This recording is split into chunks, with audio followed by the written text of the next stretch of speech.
साथियों, जिस BT act का बोध गया में विरोध हो रहा है वो काला कानून है और उस काले कानून को पूरे भारत भर में जलाना चाहिए। जिस कानून की वजह से ब्राह्मणों का पवित्र भूमि बोध गया पर कब्जा है और ब्राह्मण लोग आज भी उस जगह को छोड़ना नहीं चाहते हैं, इसलिए इस सभा के और नागपुर के नाम लोगों की उपस्थिति में इस एक्ट को आज मैं जला रहा हूं।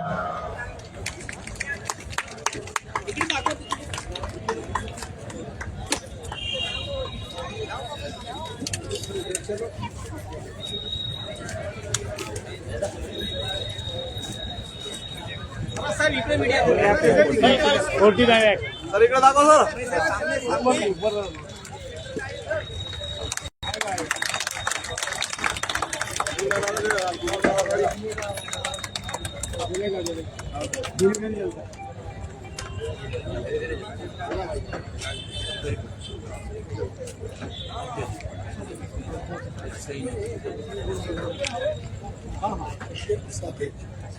सिंगल कर लो और इसको पैरों तेरे कुचल डाल। तो अभी मैंने वो जो कानून जलाया, अब उसका मतलब बताता हूँ वो कानून क्या कहता है। क्योंकि कालचक्र मैदान में पिछली बार पुलिस अधिकारी थे, कलेक्टर के लोग थे, तो मैंने कहा कि हम बोध गया को आजाद करना चाहते हैं और आजाद करने के लिए एक तो कोर्ट में जाना पड़ेगा और कोर्ट में हमारी कोई सुनवाई होने वाली नहीं है। तो अगर मैं ये एक्ट जलाता हुआ और बिहार का कलेक्टर मेरे ऊपर अगर एफआईआर करता है तो कोर्ट में जाने का दरवाजा अपने आप खुल जाएगा, कोर्ट में तो जाना ही है। ऐसा कह के मैंने जला दिया।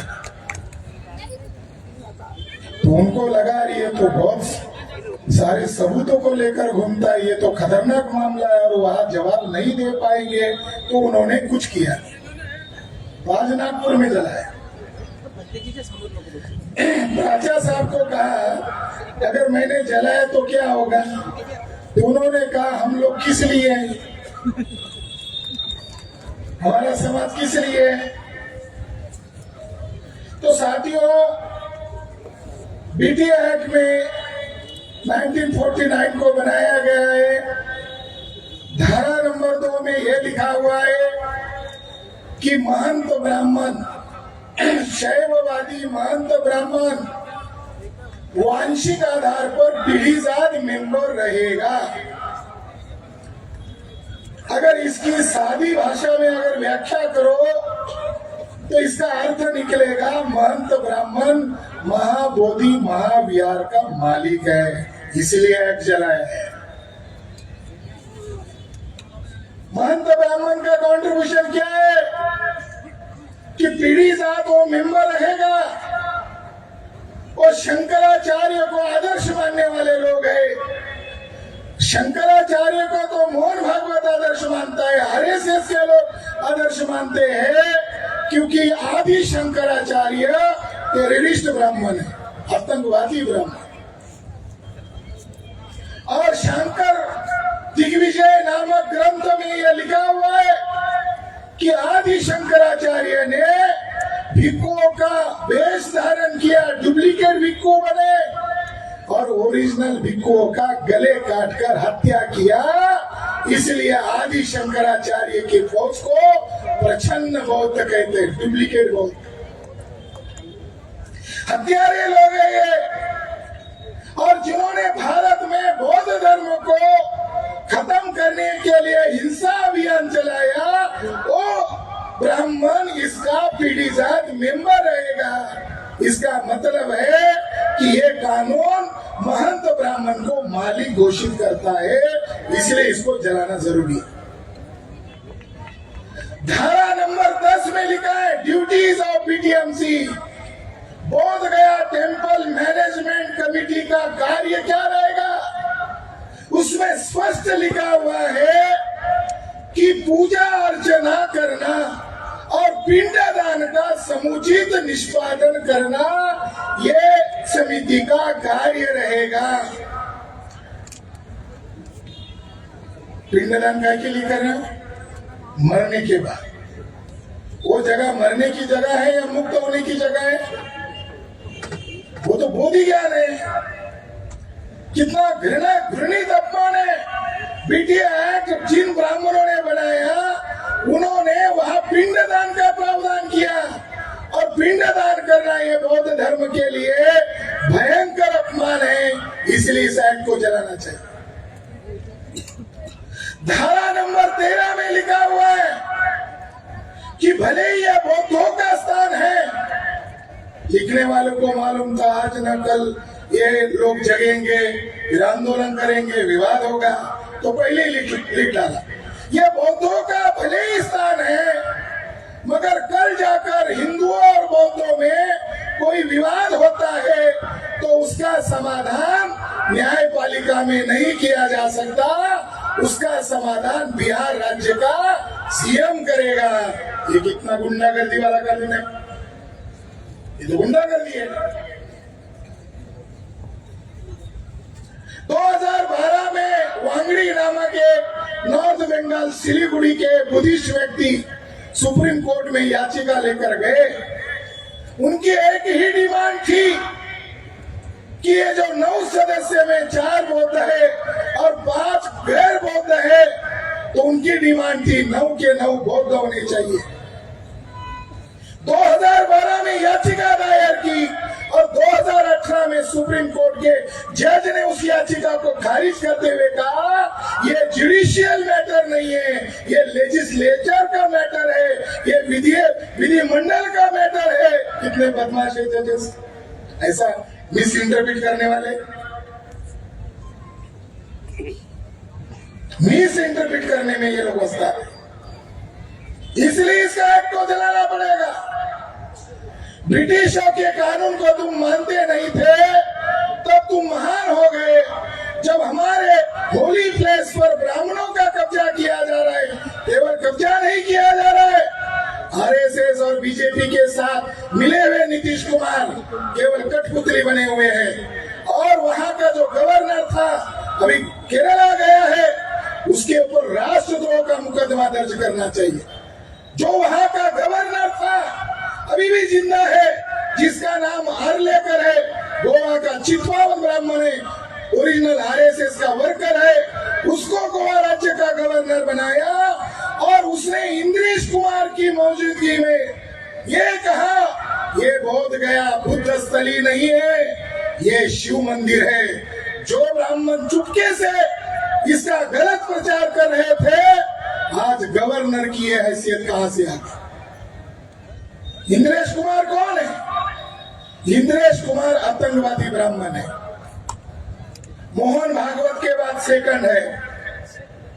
22 जगह पर बम ब्लास्ट के उसके ऊपर आरोप है। अजमेर शरीफ बम ब्लास्ट में आरएसएस के 3 लोगों को आजीवन कारावास घोषित किया गया है। इस आधार पर हम ये कह सकते हैं आरएसएस कोई देशभक्तों का संगठन नहीं है, आरएसएस आतंकवादी ब्राह्मणों का संगठन है। अजमेर शरीफ बम ब्लास्ट का फैसला कह रहा है। और इसी इंद्रेश कुमार को आगे करते हुए मोहन भागवत ने एक डुप्लीकेट संगठन बनाया, भारतीय बौद्ध संघ, आरएसएस का। उसका मार्गदर्शक इंद्रेश कुमार वहां कुंभ मेला में चेयर पर बैठा हुआ है। कई किराए से लाए होंगे भिक्खू, या उन्हीं के लोग भिक्खू के पोशाक में होंगे, फूल डाल रहे। देखो हमारे आदरणीय भिक्खू ऐसा कर रहे। इंद्रेश कुमार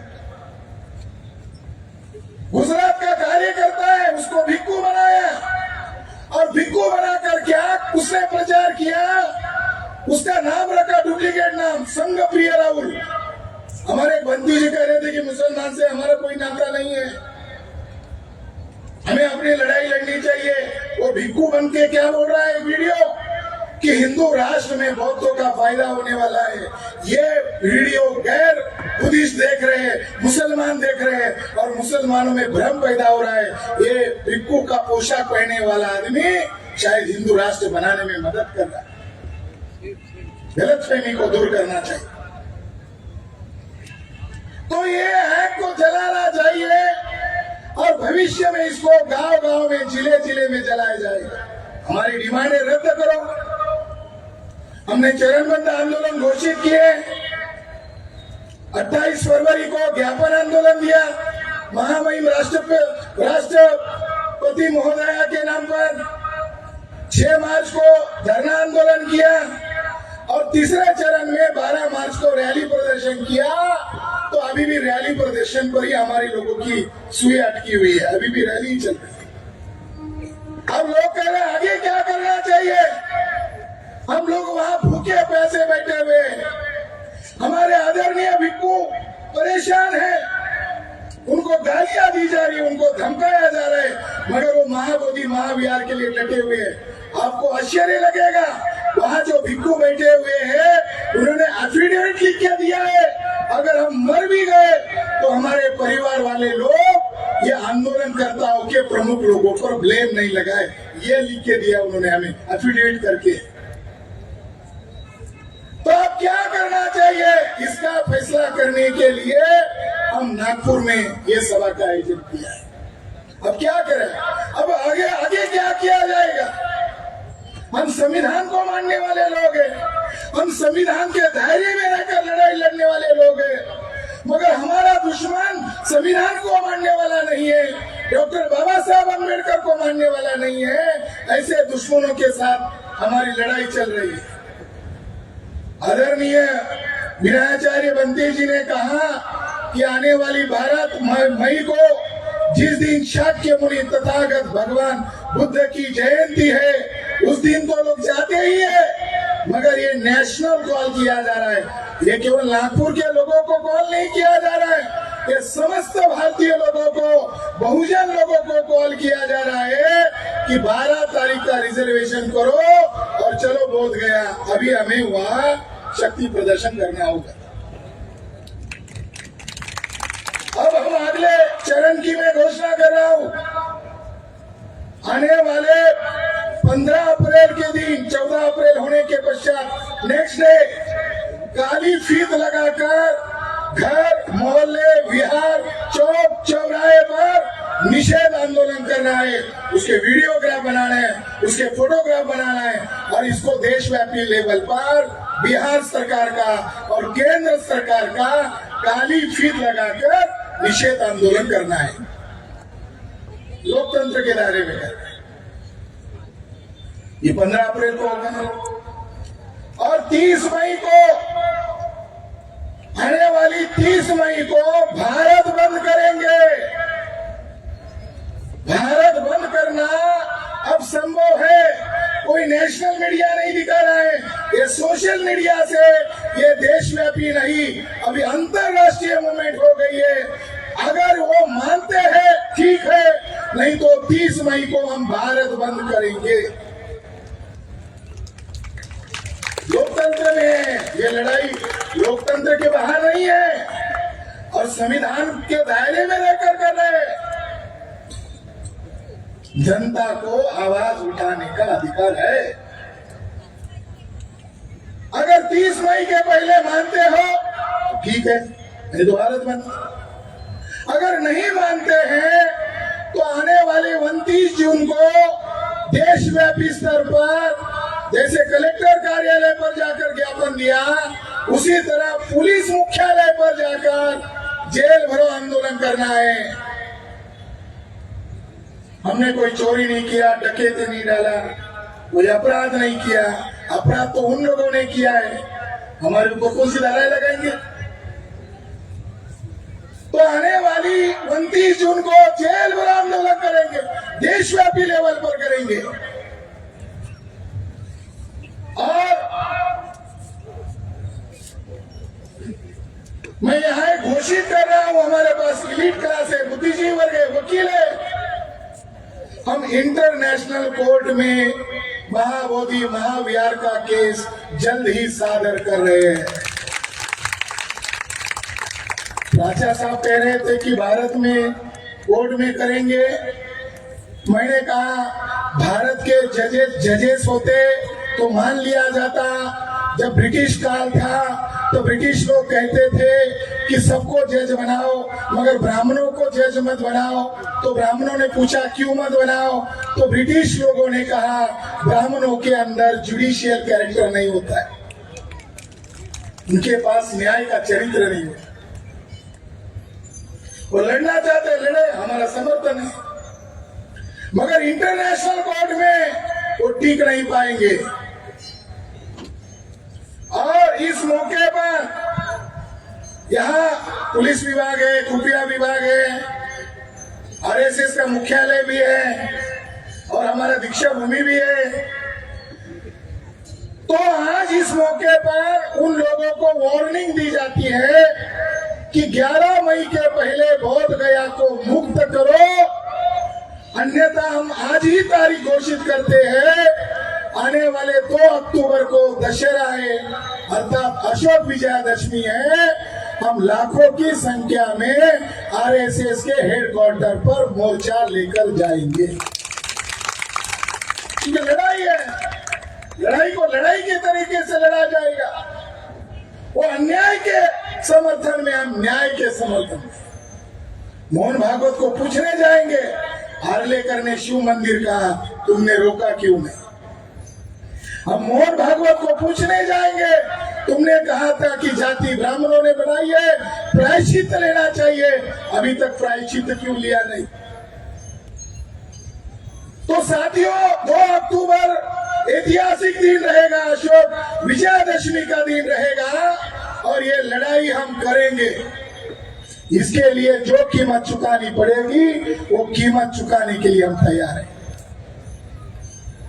क्योंकि ये देश हमारा है, संविधान हमारे बाप ने लिखा हुआ है और इस संविधान के खिलाफ जाकर ये बीटी एक्ट हमारे ऊपर थोप रहे हैं, ये जाहिर धिक्कार करने वाली बात है। इस मौके पर कुछ जानकारी आप लोगों को देना चाहता हूं कि बोध गया आंदोलन केवल एक मंदिर को मुक्त करने का आंदोलन नहीं है, ये भारत को बचाने का आंदोलन है। ब्राह्मण लोगों ने क्या खेल शुरू किया, हिंदू मुसलमान ये झूठ लड़ाई है, काल्पनिक लड़ाई है। असली दुश्मन मुसलमान नहीं है, असली दुश्मन बहुजन लोग हैं।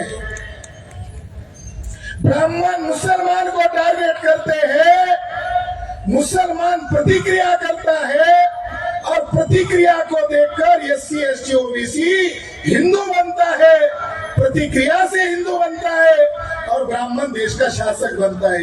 ये हिंदू मुसलमान खेल नहीं है, ये अल्पसंख्यक विदेशी ब्राह्मणों को भारत का हुक्मरान बनाने का एक गेम है। असली लड़ाई क्या है? असली लड़ाई बौद्ध धर्म बनाम वैदिक ब्राह्मण की है। इस देश के शेड्यूल कास्ट के लोग, शेड्यूल ट्राइब के लोग, अदर बैकवर्ड कास्ट के लोग, नॉमिनी ट्राइब के लोग, इनके पुरखे बौद्ध थे।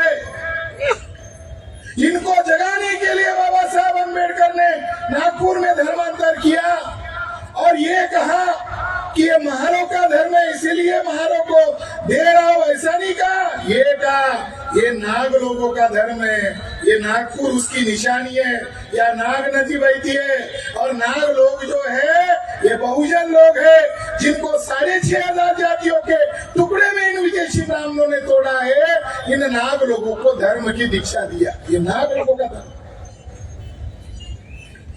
मैं हिंदू मुसलमान की लड़ाई काल्पनिक क्यों कह रहा हूं? 2019 में अयोध्या का फैसला हुआ, जिस जज ने फैसला सुनाया उस जज का नाम है जस्टिस रंजन गोगोई। जस्टिस रंजन गोगोई के ऊपर एक महिला ने सेक्सुअल हरासमेंट का आरोप लगाया। स्वर न्यायाधीश के ऊपर सुप्रीम कोर्ट में एक महिला ने गंभीर आरोप लगाया, जांच बिठाई।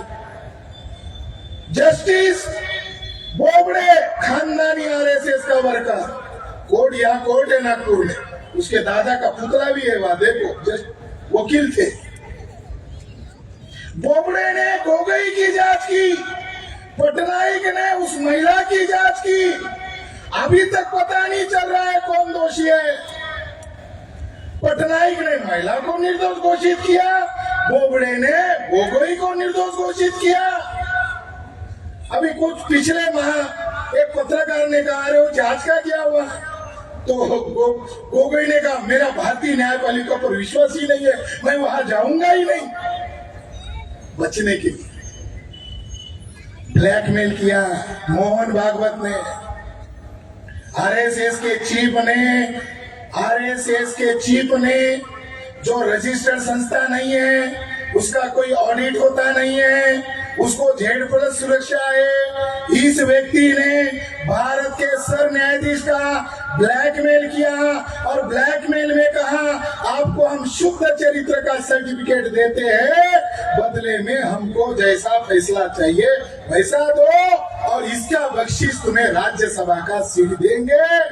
वैसा ही हुआ और उन 5 जजेस ने 1250 पेज का जो जजमेंट दिया, आखिरी लाइन में लिखा, आस्था और श्रद्धा के बुनियाद पर राम का जन्म बाबरी मस्जिद के बीचों बीच हुआ। ये लड़ाई क्यों लड़ रहे हैं महाबोधि की? साकेत से सबक लिया है। जजेस ने कहा आस्था और श्रद्धा के बुनियाद पर बख्शीश मिला रंजन गोगोई को, और अब मुझे लग रहा है कि जो जस्टिस चंद्रचूड़ थे उनका भी सेटिंग हुआ, उनके साथ भी समझौता हुआ। बाद में उनको बोबड़े के बाद उनको सर न्यायाधीश बनाया, और चंद्रचूड़ भी कितने महान ब्राह्मण हैं, उनको जज रहना चाहिए था, उनको अपनी सीमा में रहना चाहिए था। इस देश में लोकतंत्र की तौहीन गोगोई, चंद्रचूड़ और बोबड़े के द्वारा जितनी की गई है, भारत में किसी लोगों ने नहीं किया है। चंद्रचूड़ महाशय स्वर न्यायाधीश, पेशवा ब्राह्मण की औलाद, पुणे में गए और पुणे में जाकर कहा, रात को मेरी श्री राम प्रभु के साथ मीटिंग होती थी, कभी आधा घंटा चलती थी, कभी 2-2 घंटा चलती थी, और फिर सवेरे कोर्ट में आता था, और कोर्ट में रात को राम ने मुझे जो बताया वही मैं ऑर्डर देता था। कितने महान जज है भारत के न्यायपालिका पर कलंक लगाने वाले, कितने महान जज होंगे।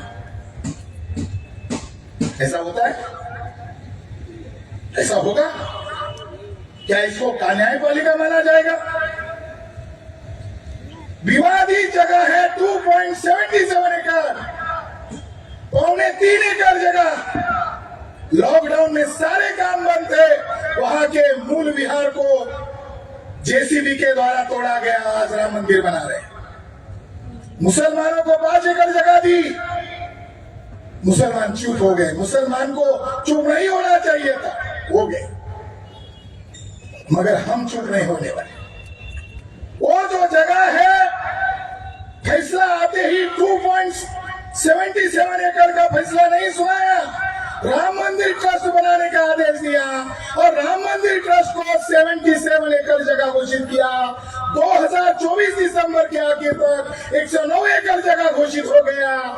उस 109 एकड़ में राम मंदिर के बाउंड्री के अंदर और बाउंड्री को लगे हुए 4 अशोक राजा के स्तूपास है, और उसमें से एक स्तूपा के अंदर शाक्य मुनि तथागत बुद्ध के शरीर के अवशेष है। वो आज राम मंदिर ट्रस्ट वाले उसको तोड़ना चाहते हैं। वो जगह प्रोटेक्टेड मॉन्यूमेंट्स है, संरक्षित है, वहां बोर्ड लगा हुआ है भारतीय पुरातत्व विभाग का, मगर साथियों आज वो जगह ब्राह्मणों के नियंत्रण में गई है। इसलिए बोध गया को बचाने के लिए मैदान में उतरना पड़ रहा है। उस स्तूपास को बचाया जा सकता है। उस स्तूपा के बारे में लोगों को जानकारी नहीं है। बुद्ध साकेत में 6 वर्ष रुके थे, और वहां पर उनको एक संगाराम दान मिला था, और अशोक राजा ने 4 बड़े स्तूप बनाए थे।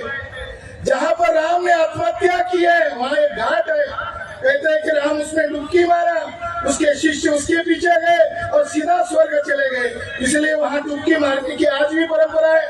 उसकी सीढ़ियां चढ़कर आप ऊपर आओगे तो वहां एक मंदिर है, उस मंदिर का नाम नागेश्वर नाथ टेम्पल है। और उस नागेश्वर नाथ टेम्पल का भारत का एकलौता शिवलिंग है जिसको कमल की पंखुड़ियां है। शिवलिंग को कभी कमल की पंखुड़ियां नहीं होती है, मगर अयोध्या में अर्थात साकेत में जो मंदिर है, जो मंदिर बन रहा है राम मंदिर, कुछ मीटर अंतर पर एक मंदिर है जिसका नाम नागेश्वर नाथ टेम्पल है। उसका शिवलिंग को कमल की पंखुड़ियां है।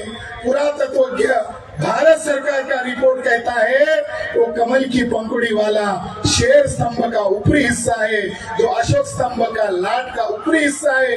इन विदेशी ब्राह्मणों ने उसको जमीन में उल्टा गाड़ दिया, अब उसको शिवलिंग के नाम पर पूज रहे हैं। कितने नालायक ब्राह्मण हैं कि जिन्होंने हमारे अशोक राजा के शेर को उल्टा जमीन में गाड़कर कब्जा किए हुए। तो इसीलिए साकेत का मामला अभी विवादित बन गया है, हल नहीं हुआ है। उसको भी हम इंटरनेशनल कोर्ट में महाबोधि महाविहार के क्लब के साथ लेके जा रहे हैं। साथियों, महाबोधि महाविहार मुक्ति आंदोलन अनागारी धर्मपाल जी ने शुरू किया था। श्रीलंका के वो भिक्खु थे, 1893 में भारत में आए, खंडहर बनी हुई जगह को देखा, महाबोधि नामक संस्था का निर्माण किया और 1895 में वो शिकागो गए, अमेरिका गए और वहां विश्व धर्म सम्मेलन का आयोजन किया। उस सम्मेलन में उनके साथ विवेकानंद भी गए थे। विवेकानंद कायस्थ जाति के थे, विवेकानंद ब्राह्मण नहीं है, वर्ण व्यवस्था में बाला साहब ठाकरे के जाति के कायस्थ शूद्र। वहां वो हीरो नहीं हुए। आरएसएस ने उनके नाम पर युवक दिन घोषित किया और झूठा प्रोपेगेंडा किया युवक दिन। असली हीरो बने अनागारी धर्मपाल, जिसको भुला दिया गया। धर्म परिषद होने के तुरंत बाद अनागारी धर्मपाल शिकागो से निकलकर जापान में गए, टोक्यो शहर में गए और बौद्ध देशों ने उनको कहा कि हम आपको 18 फीट बुद्ध की मूर्ति भेंट कर रहे हैं और उस महाबोधि महाविहार में जाकर रखो। अगर महंत या अंग्रेज इसको रोकता है तो हम लोग दुनिया के बौद्ध लोग भारत के ब्राह्मणों को भी देखेंगे और ब्रिटिश लोगों को भी देखेंगे। मूर्ति लाकर रखा, 40 लोग थे, उनके साथ उनकी माता थी, उनका जो महाबोधि सोसाइटी ऑफ इंडिया जो संस्था थी उसके अध्यक्ष महाथेरो सुमंगला भी वहां उपस्थित थे। उनके ऊपर जानलेवा हमला किया, बुद्ध की मूर्ति को फेंका गया, पूजा की सामग्री को लात से दूर धकेला गया। तो ब्रिटिश लोगों ने आईपीसी की धारा के तहत मुकदमा दर्ज किया और 1895 में गया मैजिस्ट्रेट के सामने जस्टिस मैकफर्सन के सामने सारी सुनवाई शुरू हुई। महंत ने कहा मैं इस जगह का मालिक हूँ, इसलिए मैंने इनकी पूजा को विरोध किया। तो महंत को पूछा कि सबूत क्या है, तुम इस जगह का मालिक हो?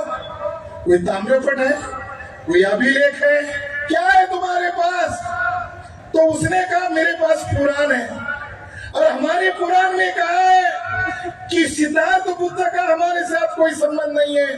जो सिद्धोधन का पुत्र है उसके साथ हमारा कोई संबंध नहीं है। हमारा संबंध विष्णु का जो अवतार बुद्ध है उसके साथ हमारा संबंध है।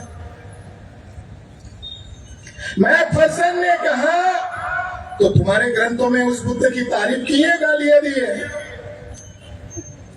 तारीफ तो करनी चाहिए। तो अलग अलग धर्म ग्रंथों को दिखाया। रामायण में बुद्ध को चोर कहा, अगर अवतार है तो चोर क्यों कह रहे हो?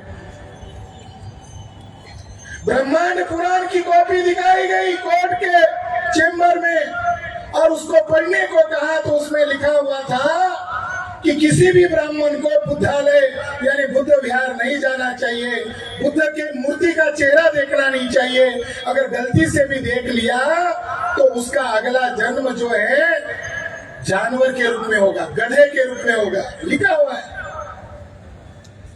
तो कोर्ट ने कहा अगर बुद्ध तुम्हारे विष्णु का अवतार है तो बुद्ध का चेहरा देखना पाप क्यों मान रहे हो? साथियों, वो सिद्ध नहीं कर सका, मगर उस कोर्ट से एक बात सिद्ध हो गई राठौर साहब, आप जो बुद्ध धर्म को ओबीसी में फैला रहे हैं, उस कोर्ट में यह बात सिद्ध हुई कि भारत के तमाम पिछड़े वर्ग के लोग पूर्वाश्रमी के बौद्ध है, महाबोधि महाविहार का जजमेंट कहता है। जगन्नाथपुरी बौद्धों का है, ये जो शंकराचार्य के जो 4 धाम है, ये महाविहार है, ये इस कोर्ट से सिद्ध हो। आखिरी में उस जजमेंट में यह कहा गया कि इसको सूली पर चढ़ा दिया जाए तो भी कम है, इस पंथ को इसको आजीवन कारावास दिया जाए तो भी कम है, मगर वो सन्यासी होने के नाते उसको 1 महीने का कारावास की सजा सुनाई देते हैं और 100 रुपए का जुर्माना देते हैं। अगर 100 रुपए का जुर्माना नहीं दिया तो 15 दिन की ज्यादा जेल होगी। तो आज महंत ब्राह्मण उछल रहा है, महंत त्रिवेणी गिर ने पिछले सप्ताह में मीटिंग किया, प्रेस कॉन्फ्रेंस किया, अपनी कोठी में किया, और जिसमें उसने डायरेक्टली इनडायरेक्टली आरएसएस का जिक्र किया। वो कह रहा है कि ये महाबोधि महाविहार केवल बोध गया का मामला नहीं है, ये समस्त हिंदुओं का मामला है, ये समस्त भारतीय हिंदुओं का मामला है। हम बैठकर फैसला लेंगे, मगर हम बौद्धों के हवाले नहीं करेंगे। इसका मतलब है महंत के पीछे आरएसएस है। अभी मेरा एक मैंने वीडियो बनाया, मुझे आश्चर्य लग रहा है कि नरेंद्र मोदी दीक्षा भूमि अचानक क्यों आए।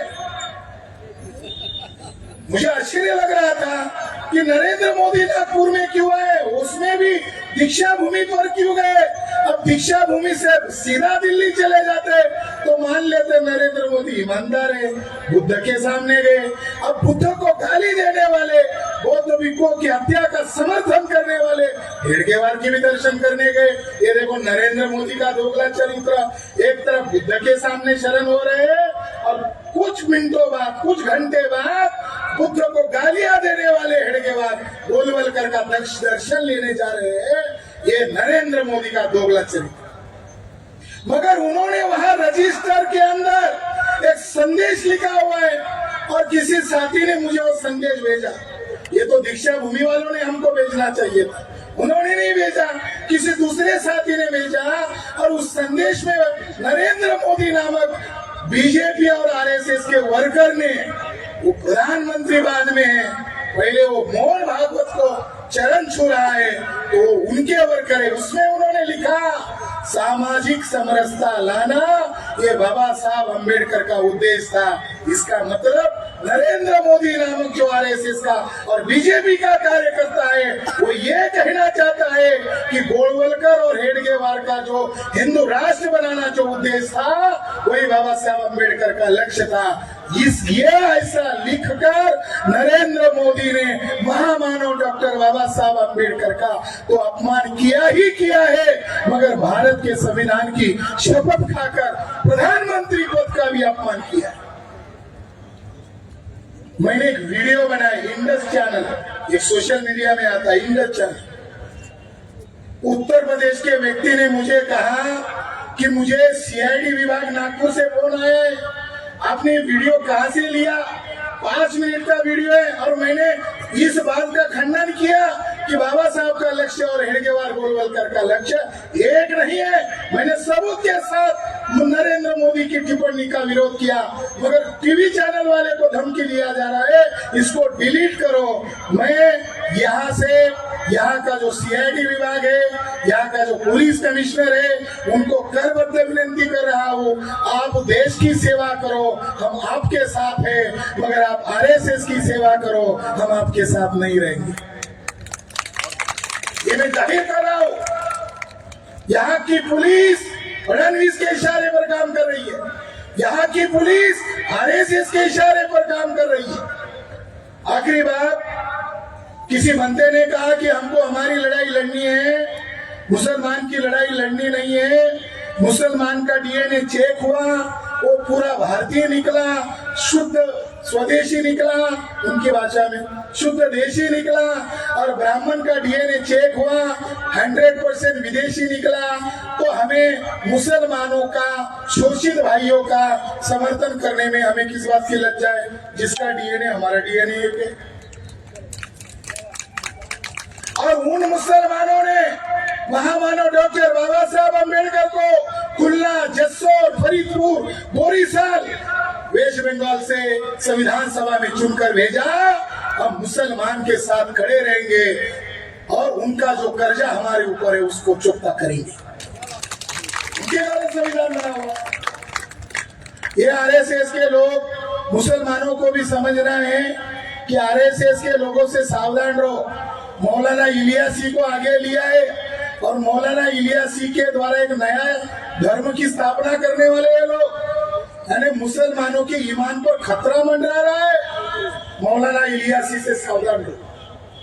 ये मोहन भागवत ने एक डुप्लीकेट संगठन बनाया है और उस संगठन का नाम है मुस्लिम राष्ट्रीय मंच। उसका हेड है इंद्रेश कुमार, जो आतंकवादी है। सावधान रहो, ये मुसलमानों का संगठन नहीं है, ये आरएसएस का डुप्लीकेट संगठन।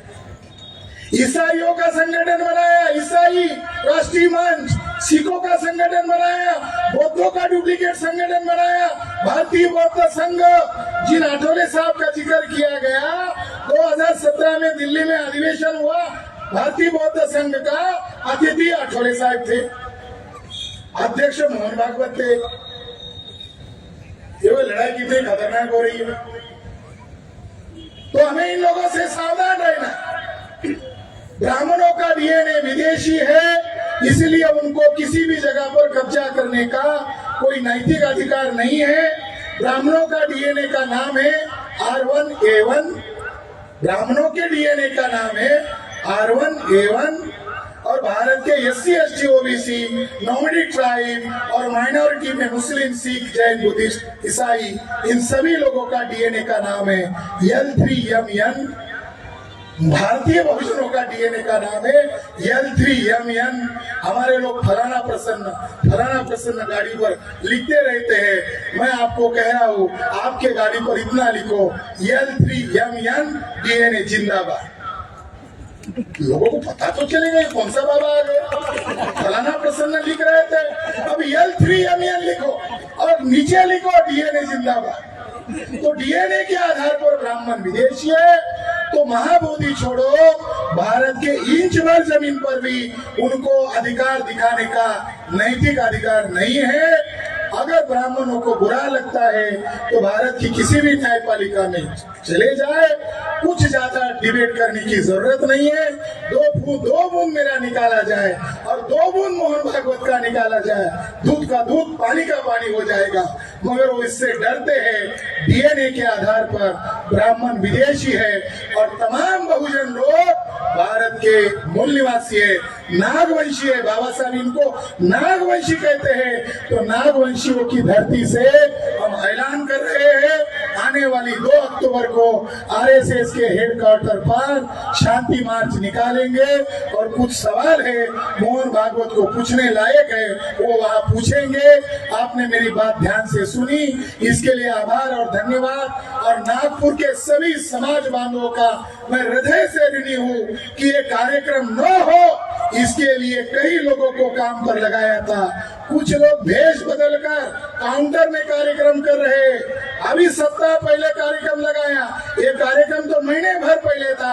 और एक बंदे हर्ष मोदी है, उसको बुलाकर कार्यक्रम कर रहे थे। और 2 महीने पहले हर्ष मोदी हमारे आदरणीय भिक्खु है, मगर गडकरी को लेकर महाबोधि महाविहार में जाकर सत्कार करवाया।